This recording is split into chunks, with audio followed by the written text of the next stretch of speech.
Platiqué con el investigador del Programa de Gasto Público y Rendición de Cuentas de México Evalúa, con Alejandro García.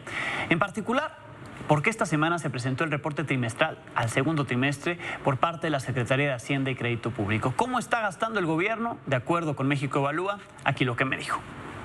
¿Cómo gastó el gobierno en las últimas semanas, en los últimos meses? Hola Alejandro, un gusto estar aquí contigo y con tu auditorio. Pues al segundo trimestre de este año tenemos la confirmación de dos sospechas muy fuertes que traíamos desde el inicio del año. La primera, se quiere utilizar el Fondo de Estabilización para compensar la caída en los ingresos del sector público. Esto principalmente por la baja producción que tiene Pemex y los ingresos petroleros del gobierno. Entonces, eso se juntó con un bajo crecimiento económico. Entonces, lo que nos está diciendo la Secretaría de Hacienda es: vamos a utilizar el Fondo de Estabilización por 121,000 millones de pesos para estabilizar la caída en los ingresos. Entonces, ese trae un factor de riesgo que nosotros venimos señalando. ¿Por qué? Porque el Fondo de Estabilización no tiene las reglas y las condiciones mínimas básicas de transparencia y rendición de cuentas.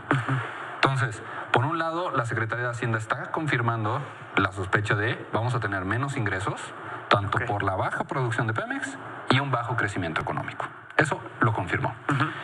Nuestra segunda sospecha: los programas de entrega de subsidios sin reglas de operación están gastando más que aquellos que sí tienen reglas. Programas que se crearon en esta administración y por lo tanto no tienen esas reglas de operación como otros programas que normalmente tienen pues un modo de funcionamiento distinto.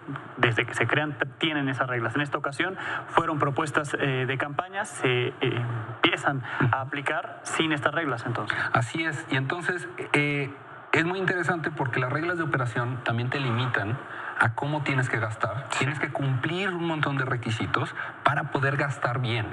¿Qué programas, por ejemplo? Estamos hablando de un programa insignia de las administraciones anteriores, que estamos hablando de Prospera. Incluso becas que se realizan a través de la Secretaría de Educación tienen un subejercicio muy importante. Esto contrasta con un programa que se llama Fondo Minero, que es una entrega de subsidios a las comunidades que tienen actividad minera. Ese tiene un ejercicio muy importante de recursos que no estaban aprobados dentro del presupuesto de egresos. Entonces, o sea, ya se detectan modificaciones en la forma de gastar. Ellos dicen que están ahorrando, aunque el reporte el reporte trimestral del segundo trimestre de Hacienda sí mencionaba el subejercicio en algunos puntos. Posteriormente el presidente dice no es subejercicio, es ahorro. El secretario de Hacienda corrige, parece su mismo documento, y dice que es ahorro. ¿Se está ahorrando? ¿Se está gastando mal? Es la pregunta que siempre le hago a Mariana, te la hago ahora a ti, Alejandro. Lo que nosotros creemos es que esto no es un ahorro de entrada. ¿Por qué? Porque el propio Congreso estableció cuánto se tenía que gastar y en qué. Ahora, el Poder Ejecutivo... Basado en una propuesta del Ejecutivo que se hizo en conjunto con el gobierno anterior y el gobierno actual. No es un asunto del gobierno anterior, ¿no? Exacto, no. Este ya es el presupuesto de egresos de este gobierno. Entonces, lo que nos están diciendo es, tenemos un ahorro.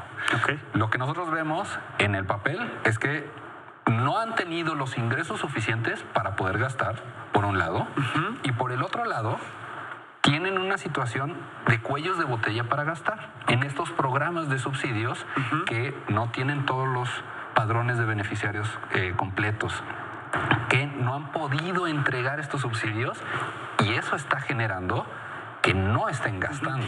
Esto debería de servirle al gobierno para me imagino, para el paquete presupuestal que se tiene que presentar el 8 de septiembre a más tardar.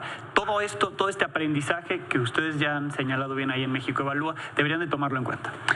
Nosotros esperamos que sí, porque el tema de rendición de cuentas y transparencia no debe de ser el subir unos datos, subir un informe o dar una conferencia. Debe de ser de rendición de cuentas al Congreso y a todos nosotros como ciudadanos.